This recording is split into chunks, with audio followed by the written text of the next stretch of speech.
नमस्कार, आप देख रहे हैं 4 PM। मैं हूं आपके साथ सिमरन। देश में लोकसभा चुनाव को लेकर सभी सियासी दल एक्टिव मोड पे नजर आ रहे हैं। इस बीच राजनीतिक बयानबाजी का दौर जारी है। सभी दल जनता को साधने के लिए चुनावी जनसभा और रैलियां कर रहे हैं। इस बीच राजनीतिक बयानबाजी जोरों पर है। विपक्ष पीएम मोदी के बयानबाजी को लेकर लगातार हमलावर है और पीएम मोदी से जनता के हित के लिए किए गए कामों का ब्यौरा मांग रहे हैं। बता दें कि पीएम मोदी अपनी रैलियों को जनसभाओं में जनता के लिए किए गए कार्यों की चर्चा नहीं करते हैं, ना ही देश में बढ़ रही महंगाई बेरोजगारी की बात करते हैं। सिर्फ फर्जी बातें और भ्रामक बातों को जनता के बीच में परोस रहे हैं और जनता के बीच नफरत फैलाने का काम कर रहे हैं। बता दें, पीएम मोदी ने अभी तक के सभी हथकंडे फेल साबित हुए हैं। फिर पीएम मोदी ने नया दाव चला है और मंच से बता रहे हैं कि पिछले 10 सालों से 25 करोड़ लोग गरीबी रेखा से ऊपर आए हैं और देश की जीडीपी लगातार बढ़ रही है। वहीं अगर देश की जीडीपी लगातार बढ़ रही है तो देश में बेरोजगारी इतनी चरम पर क्यों है?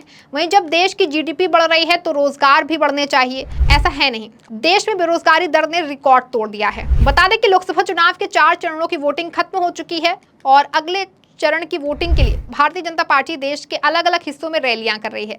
आरक्षण और जाति आधारित जनगणना को लेकर कांग्रेस पर निशाना साध रही है।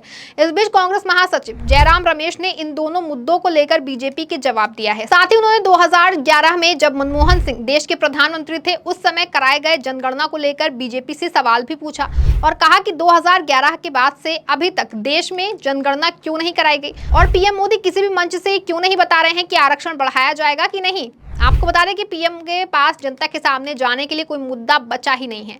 अभी तक मोदी ने जनता से जितने भी वादे किए थे वे एक भी पूरे नहीं हुए हैं, जिसके चलते जनता को भ्रमित करने के लिए, जनता के बीच में नफरत फैलाने के लिए इधर उधर की बात कर रहे हैं और जनता को बहकाने में जुटे हैं। लेकिन जनता पीएम मोदी की चाल को समझ चुकी है और इस बार परिवर्तन करने जा रही है। आपको बता दें कि कांग्रेस नेता जयराम रमेश ने आगे कहा कि आरक्षण का पूरा हक अनुसूचित जाति, अनुसूचित जनजाति और पिछड़े वर्गों को मिलता है।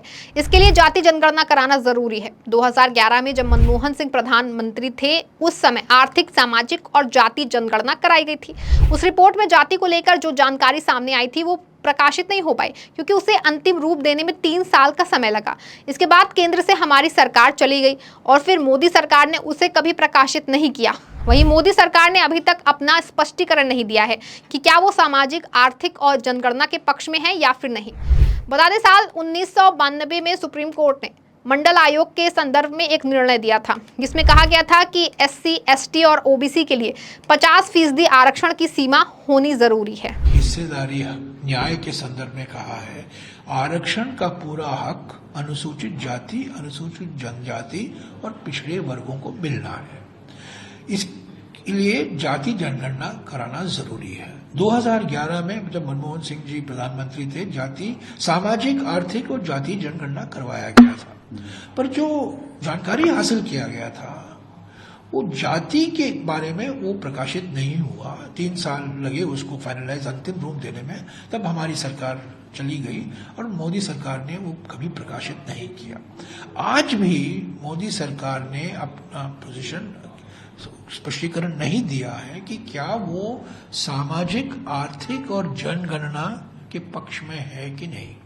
दूसरा सवाल ये उठता है कि सुप्रीम कोर्ट ने 1992 में एक निर्णय दिया था मंडल आयोग के सिफारिशों के संदर्भ में कि 50% की सीमा होना जरूरी है, अनिवार्य है।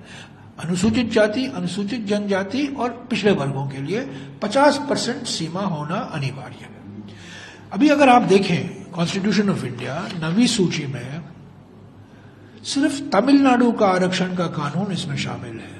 तमिलनाडु में 69% आरक्षण है, तो पर वो गैर संवैधानिक नहीं है क्योंकि वो 9वीं सूची में शामिल किया गया है। और सभी राज्यों में जब 50% की सीमा पार किया जाता है तो उसको गैर कानूनी कहा जाता है, संविधान के खिलाफ कहा जाता है।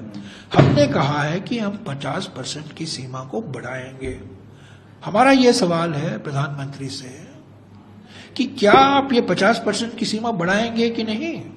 क्या आप जाति जनगणना करवाएंगे कि नहीं? कांग्रेस महासचिव जयराम रमेश ने आगे कहा कि भारतीय संविधान के 9वीं अनुसूची में सिर्फ तमिलनाडु के आरक्षण का कानून शामिल है और तमिलनाडु में 69% आरक्षण है, लेकिन वो गैर संवैधानिक नहीं है। जब सभी राज्यों में 50% की सीमा पार किया जाता है तो उसे गैर संवैधानिक कहा जाता है, संविधान के खिलाफ कहा जाता है। हमने कहा कि हम 50% की सीमा को बढ़ाएंगे, जिसको लेकर हमारा पीएम मोदी से सवाल है कि क्या आप 50% की सीमा को बढ़ाएंगे या नहीं? क्या मोदी जाति जनगणना कराएंगे कि नहीं? इस बीच जयराम रमेश ने बड़ा दावा करते हुए जम्मू और कश्मीर के मुद्दे पर भी सवाल उठाया और कांग्रेस नेता जयराम रमेश ने जम्मू कश्मीर को राज्य का दर्जा वापस दिए जाने की वकालत की और उन्होंने कहा कि भाजपा को ये दिखाने की कोशिश कर रही है कि वहां सब कुछ ठीक है, लेकिन ये दावा हकीकत से बहुत दूर है। कांग्रेस नेता ने केंद्र सरकार पर ईडी और सीबीआई के दुरुपयोग का भी आरोप लगाया। वहीं जम्मू कश्मीर को राज्य का दर्जा वापस दिया जाना चाहिए। देश के राजनीतिक इतिहास में ऐसा कभी नहीं हुआ कि केंद्र शासित प्रदेश को राज्य का दर्जा दिया गया और न ही किसी राज्य को केंद्र शासित प्रदेश बनाया गया। ये पहली बार हुआ है जब भाजपा ऐसा दिखावा कर रही है कि साल 2019 के बाद उन्होंने जम्मू कश्मीर की हर समस्या का समाधान ढूंढ लिया है। राज्य में लगातार आतंकी हमले हो रहे हैं। पुंछ, राजौरी में आतंकी हमले हुए और लोग मर रहे हैं। बीते 1.5 साल में 40 से 45 लोगों की मौत हुई है, जिसमें आम नागरिक भी शामिल हैं। इसीलिए भाजपा तो दावा कर रही है कि जम्मू कश्मीर में सब ठीक है, वो हकीकत से बहुत दूर है।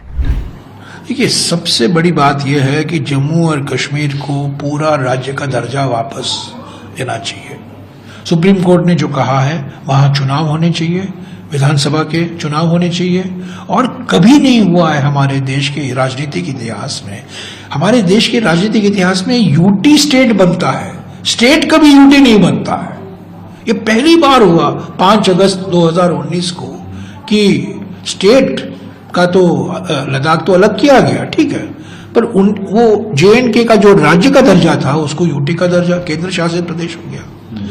तो इसको पहले लौटाना चाहिए। और ये जो दावे करते हैं ना कि 2019 के बाद सब समस्याएं का हल इन्होंने ढूंढ निकाला है, अब देखिए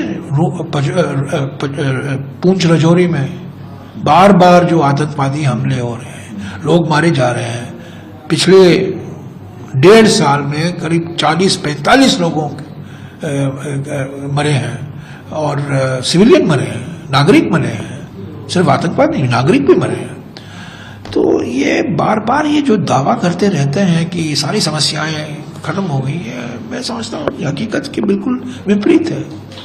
बता दें कि जयराम रमेश ने पीएम मोदी और बीजेपी पर हमला बोलते हुए कहा कि जिस तरह से केंद्र सरकार ईडी, सीबीआई और आईटी का गलत इस्तेमाल कर रही है, ऐसा पहले कभी नहीं हुआ है। पीएम मोदी ने ईडी से हेमंत सोरेन और अरविंद केजरीवाल को जेल में डलवाया। पीएम मोदी खुद कह चुके हैं कि अडानी और अंबानी ने कांग्रेस कार्यालय में काला धन भेजा है, तो वो इसकी जांच क्यों नहीं कराते हैं? अगर देश में भ्रष्टाचार को खत्म करना है तो सभी उद्योगपतियों पर भी ईडी, सीबीआई से जांच कराई जानी चाहिए ना, जिससे कि देश की जनता को पता चले कि मोदी की सरकार भ्रष्टाचार को खत्म करने की सरकार है। लेकिन ऐसा है नहीं। मोदी तो जिससे डर लगता है वो उनके खिलाफ षड्यंत्र रचने लगते हैं और उसे किसी भी प्रकार से डरा धमकाकर बीजेपी में शामिल करा लेते हैं। अगर वो नहीं मानता है तो उसको जेल में डाल दिया जाता है। उल्लेखनीय है कि भाजपा ने साल 2019 में जम्मू कश्मीर के विशेष दर्जे को हटाते हुए अनुच्छेद 377 निरस्त कर दिया था। बीते महीने राजस्थान में एक रैली में कांग्रेस अध्यक्ष मल्लिकार्जुन खड़गे ने अपने संबोधन में कहा था कि यहाँ के लोगों को अनुच्छेद 377 से क्या वास्ता है। इस पर भाजपा ने कांग्रेस को निशाने पर ले लिया था और आरोप लगाया था कि कांग्रेस अनुच्छेद 377 को वापस लाकर जम्मू कश्मीर का विशेष राज्य का दर्जा बहाल करना चाहती है। पीएम मोदी ने भी अपनी कई जनसभाओं में कांग्रेस पर ऐसे आरोप लगा चुकी है। पीएम मोदी ने यह भी कहा कि कांग्रेस सत्ता में आई तो राम मंदिर पर बुलडोजर चला देंगे। भाजपा के लगातार हमलों के बाद मुंबई में प्रेस कॉन्फ्रेंस कर विपक्षी गठबंधन के नेताओं को सफाई देनी पड़ी और कहा कि हमने कभी किसी पर बुलडोजर नहीं चलाया और हम ऐसा कभी नहीं करेंगे। वहीं कश्मीर में 370 बहाल करने से वहां की जनता को कोई लाभ नहीं हुआ है। धारा 377 हटने से वहां पर अब कोई भी आसानी से जमीन खरीद सकता है। ऐसा पीएम मोदी ने इसलिए किया है जिससे उनके उद्योगपति मित्र वहां पर आसानी से जमीन खरीद सके।